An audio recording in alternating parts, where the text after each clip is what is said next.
Welcome to MC novel world, जहां कहानियां सिर्फ सुनी नहीं महसूस की जाती हैं। फायर। अगर तुम्हें पसंद है एक्शन, मिस्ट्री और इमोशन से भरी कहानियां। मुझे विश्वास नहीं होता कि विशेष अनुभाग की रैंकिंग में इतने सारे बदलाव हुए हैं। कियारा पहले शीर्ष 3 में थी, लेकिन अब वह कुछ रैंक नीचे गिर गई है। मैक्स शीर्ष 7 से 5 पर कैसे आ गया? इसका कोई मतलब नहीं है। केवल एक अंक का अंतर है, लेकिन यह खाई स्वर्ग और नरक जैसी लगती है। केवल एक ही चीज जो नहीं बदली, वह है शीर्ष 1 और 2। अकादमी के विशेष स्टार अनुभाग में विभिन्न ग्रेड स्तरों के 10 असाधारण छात्र थे। हालांकि उनमें से अधिकांश उच्च ग्रेड में थे। सभी 10 छात्र अकादमी में हस्तियों की तरह थे। इसलिए जब भी परिणाम जारी होते थे तो अन्य छात्रों के लिए इसे बड़ा मुद्दा बनाना एक आदत बन गई थी। स्कूल बुलेटिन शीर्ष अनुभागों से विभिन्न ग्रेड के शीर्ष छात्रों को भी दिखाता था। स्कूल का इरादा उन छात्रों को श्रेय देना था जिन्होंने अपनी कक्षाओं में भी अच्छा प्रदर्शन किया। हालांकि दुनिया का बदसूरत पक्ष देखने के बाद पायल स्कूल के इरादे की सराहना नहीं कर पाई। उसके लिए यह अधिक ऐसा लग रहा था कि ये नाम योग्यता देने के लिए नहीं, बल्कि इन छात्रों पर और दबाव डालने के लिए यहाँ थे। ठीक है, अर्नव हमेशा अपनी कक्षा में शीर्ष पर रहता है। उत्सुक पायल की छोटी गोल आंखों ने अपने भाई का नाम खोजने के लिए बुलेटिन बोर्ड को स्कैन किया। केवल अर्नव का नाम ही अक्सर स्कूल बुलेटिन में होता था। आखिरकार अर्नव हमेशा विशेष अनुभाग के शीर्ष 10 को बाहर करने से केवल 1 या 2 अंक दूर रहता था। बेदी, बेदी, उसके होंठ नीचे की ओर मुड़ गए और उसने फिर से बुलेटिन को स्कैन किया। लेकिन अफसोस, अर्नव का नाम कहीं नहीं मिला। यह कैसे संभव है? अर्नव अपनी पढ़ाई में खुद को दफना रहा था, खासकर जब उसकी परीक्षाएं करीब थी। वह लगभग पुस्तकालय में डेरा डाले हुए था। उसका नाम वहां कैसे नहीं हो सकता? तभी किसी ने अर्नव का जिक्र किया। अर्नव बेदी का नाम भी यहाँ नहीं है, एक छात्र ने आश्चर्य में फुसफुसाया। वाह, क्या वह एक रैंक नीचे गिर गया? ओह, उसका नाम हमेशा वहां होता है, लेकिन अब वह चला गया है। उसे किसने बदला? छात्रों ने अनजान होकर अर्नव के बारे में बात की, यह जाने बिना कि वह उनके ठीक पीछे खड़ा था। जब पायल ने पीछे देखा तो उसे अर्नव के चेहरे पर कोई प्रतिक्रिया नहीं दिखी। वह बस बुलेटिन को उदासीनता से घूर रहा था, जैसे कि उसे परवाह नहीं थी कि उसका नाम वहां था या नहीं। खैर, मुझे लगता है कि यह उसके लिए कोई बड़ी बात नहीं है। पायल ने कंधे उचकाए, लेकिन फिर भीड़ में उसे यह बहुत परिचित अहंकारी आवाज सुनाई दी। हाँ, अर्नव बेदी वहां नहीं है क्योंकि बाकी सभी ने पिछले सेमेस्टर में कड़ी मेहनत की। ऐसा नहीं है कि वह पीछे हट गया क्योंकि उसने ढिलाई बरती, बल्कि बाकी सभी ने सिर्फ कड़ी मेहनत की और प्रतिस्पर्धा अधिक है। पायल को यह पहचानने के लिए भीड़ को खोजने की जरूरत नहीं थी कि वह कौन था। वह छोटा कमीना, क्या वह पहले ही भूल गया कि कल क्या हुआ था? वह वास्तव में और पिटाई के लिए कह रहा है। जीशान की अभिमानी आवाज सुनकर छात्रों ने मालिक को खोजा और उनकी आंखें तेजी से अर्नव की आकृति को पकड़ गईं।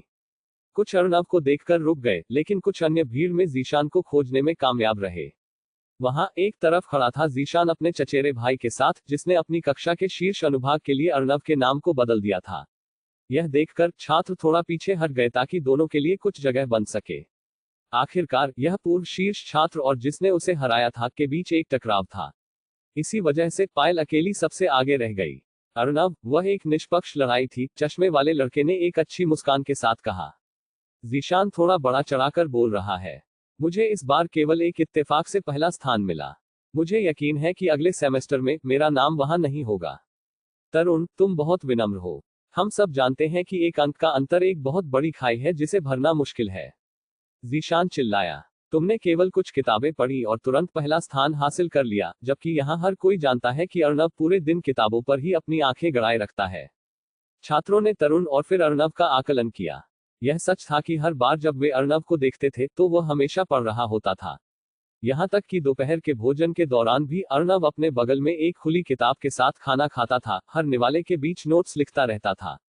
दूसरी ओर तरुण काफी सामाजिक जीवन जीता था। छात्रों के बीच उसकी अच्छी प्रतिष्ठा थी और वह हमेशा अनायास ही दूसरे या तीसरे स्थान पर आता था। खैर, तरुण अनायास ही रैंक में प्रवेश करता है। अगर वह अपनी पढ़ाई में थोड़ा और प्रयास करे तो वह विशेष अनुभाग में प्रवेश कर सकता है। जन्म से ही बुद्धिमान होना कितना अच्छा है। मुझे दुख होता है कि कुछ लोग कड़ी मेहनत करने के लिए पैदा हुए थे, जबकि कुछ ऐसे थे जो पहले से ही प्रतिभाशाली पैदा हुए थे। छात्र राय मशविरा करने से खुद को रोक नहीं पाए। उन्होंने माफी के साथ अर्नव को देखा, जबकि कुछ ने तरुण पर प्रशंसा की नजर डाली। इतना ही नहीं, तुम्हारी बहन पत्रिशा भी शीर्ष अनुभाग में है, जीशान ने अहंकार से मुस्कुराया। दूसरी ओर अपनी छोटी बहन के अलावा अन्य 2 भाई शीर्ष अनुभाग में नहीं थे। सौरभ मेरा सहपाठी है और वो हमेशा कक्षा में सबसे नीचे रहता है। सौरभ का जिक्र होते ही छात्रों ने तेजी से अपनी आंखें अर्नव के बगल में खड़ी परी सी सुंदरता पर डाल दी। उनमें से कई सौरभ के चेहरे से परिचित थे क्योंकि उसकी यह परी सी सुंदरता थी जो आंखों को बहुत सुकून देती थी।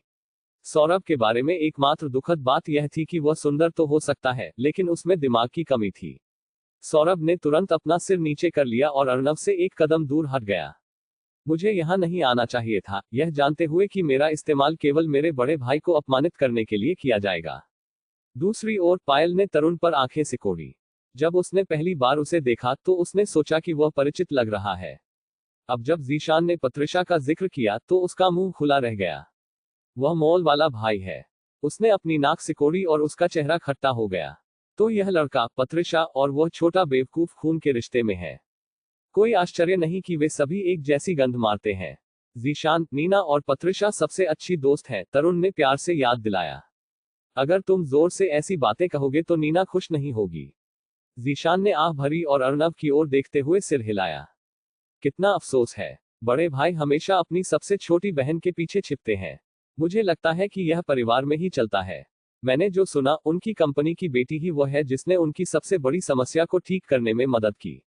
इतनी कम उम्र, लेकिन वह अपने आसपास के वयस्कों पर भी भरोसा नहीं कर सकती। यह आदमी क्या कह रहा है? सौरभ ने फुसफुसाया, लेकिन कुछ भी कहने से बहुत डर रहा था। जीशान का आत्मविश्वास वापस आने के साथ वह डर गया था कि वह कल के अपमान के बाद अब क्या करेगा।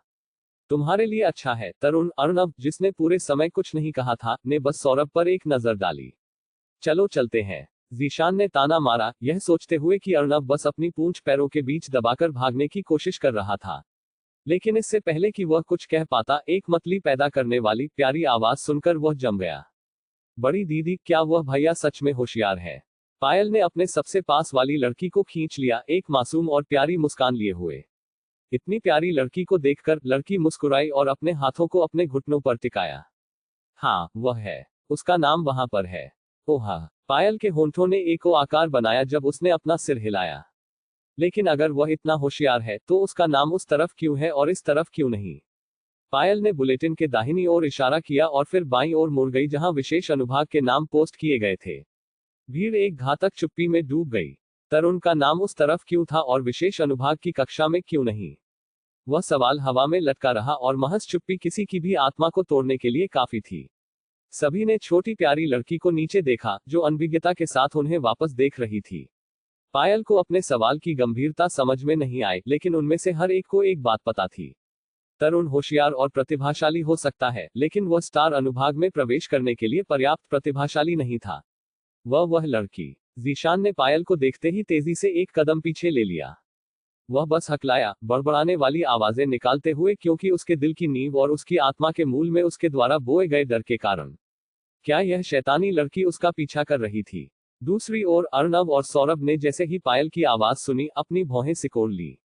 तरुण ने अपनी मुस्कान बनाए रखी, लेकिन उसकी आंखों की परतों से गहरा असंतोष झांक रहा था।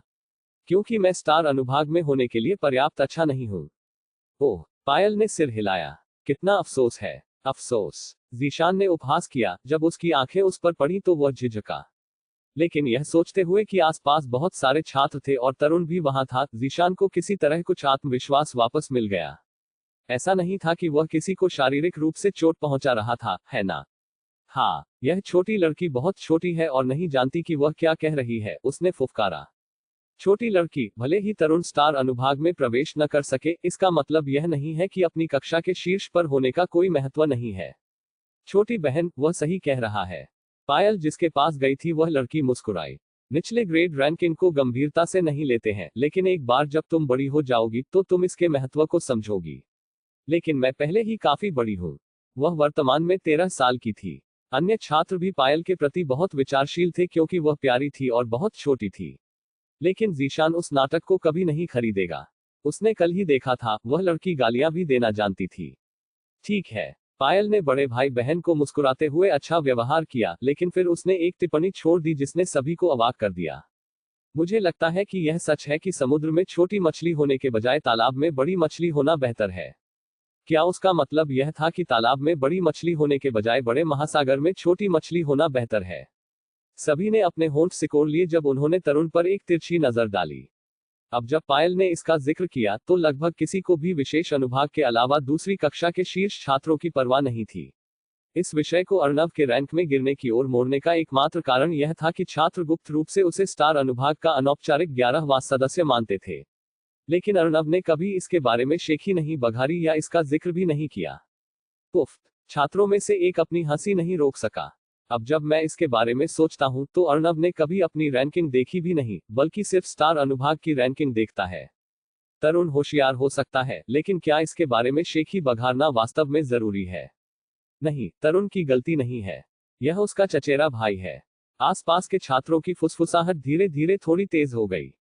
कोई बता सकता था कि वे इसे विवेकपूर्ण रखने की कोशिश कर रहे थे, लेकिन वे बुरी तरह विफल रहे।